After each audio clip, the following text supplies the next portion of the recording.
എല്ലാവർക്കും നമസ്കാരം. ഭഗവാൻ പറയുന്നു, അല്ലയോ പാർത്ഥ, ജനകൻ തുടങ്ങിയ രാജാക്കന്മാർ തങ്ങൾക്ക് വിധിച്ച കർമ്മങ്ങൾ മാത്രം അനുഷ്ഠിച്ച് പരിപൂർണതയിലെത്തിച്ചേർന്നു. അതിനാൽ സാമാന്യ ജനങ്ങളെ പഠിപ്പിക്കുന്നതിനായി നീ കർമ്മം ചെയ്യേണ്ടിയിരിക്കുന്നു. ഇവിടെ സീതാദേവിയുടെ പിതാവായ ജനകരാജനെ കുറിച്ചാണ് ഭഗവാൻ കൃഷ്ണൻ പറയുന്നത്. ജനകരാജന് ആത്മസാക്ഷാത്കാരം ലഭിച്ചിരുന്നു. തന്മൂലം വൈദിക വിധിപ്രകാരമുള്ള അനുഷ്ഠാനങ്ങൾ അവർക്ക് ആവശ്യമില്ല. എങ്കിലും സാമാന്യ ജനങ്ങളെ ബോധവാന്മാരാക്കുന്നതിനു വേണ്ടി അവർ വിധിവിഹിതങ്ങളായ അനുഷ്ഠാനങ്ങൾ ചെയ്തു പോന്നു. ജനകൻ ഭഗവത് ഭക്തനായതുകൊണ്ട് അതീന്ദ്രിയ പ്രജ്ഞനുമായിരുന്നു. എങ്കിൽ പോലും മിഥിലയിലെ രാജാവായതിനാൽ അദ്ദേഹത്തിന് നിയതകർമ്മങ്ങൾ എങ്ങനെ ചെയ്യണമെന്ന് ജനങ്ങളെ പഠിപ്പിക്കേണ്ടിയിരുന്നു. ആ കർത്തവ്യമാണ് അദ്ദേഹം നിറവേറ്റിയത്.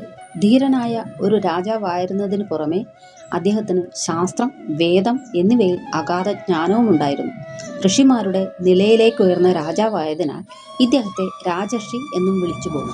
യാജ്ഞവൽക്യന്റെ ഏറ്റവും ഇഷ്ടശിഷ്യനായിരുന്ന ഇദ്ദേഹത്തെക്കുറിച്ചാണ് ഭഗവാൻ ഇങ്ങനെ പറയുന്നത്. ഭൗതിക വസ്തുക്കളോടുള്ള യാതൊരുവിധ മമതയും അദ്ദേഹത്തിന് ഉണ്ടായിരുന്നില്ല. ആത്മീയ പ്രഭാഷണങ്ങളിൽ അദ്ദേഹത്തിന് അതിയായ താല്പര്യവും ഉണ്ടായിരുന്നു.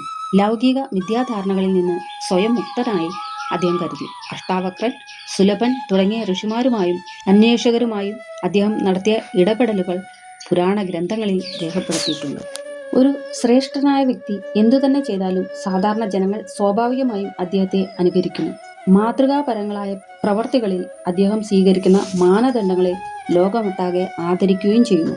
നല്ല പ്രവർത്തനങ്ങൾ കൊണ്ട് സമൂഹത്തെ ഉദ്ബുദ്ധമാക്കാൻ കഴിവുള്ള ഒരു നേതാവിനെയാണ് പൊതുജനങ്ങൾക്ക് ആവശ്യം. അങ്ങനെയുള്ള ഒരു ഉപദേഷ്ടാവിനെ അഥവാ ആചാര്യനെ ഉത്തമ ഗുരുവെന്ന് നമുക്ക് പറയാം. സാമാന്യ ജനത്തിനെ പഠിപ്പിക്കുന്നതിന് ഗുരു ശാസ്ത്രവിധിക്കനുസരിച്ച് തന്നെ ജീവിക്കുകയും ചെയ്യണം. മലയാള പരിഭാഷ. എല്ലാവർക്കും ഭഗവാന്റെ അനുഗ്രഹം സദാ ഉണ്ടാകട്ടെ എന്ന് പ്രാർത്ഥിച്ചുകൊണ്ട് നന്ദി, നമസ്കാരം.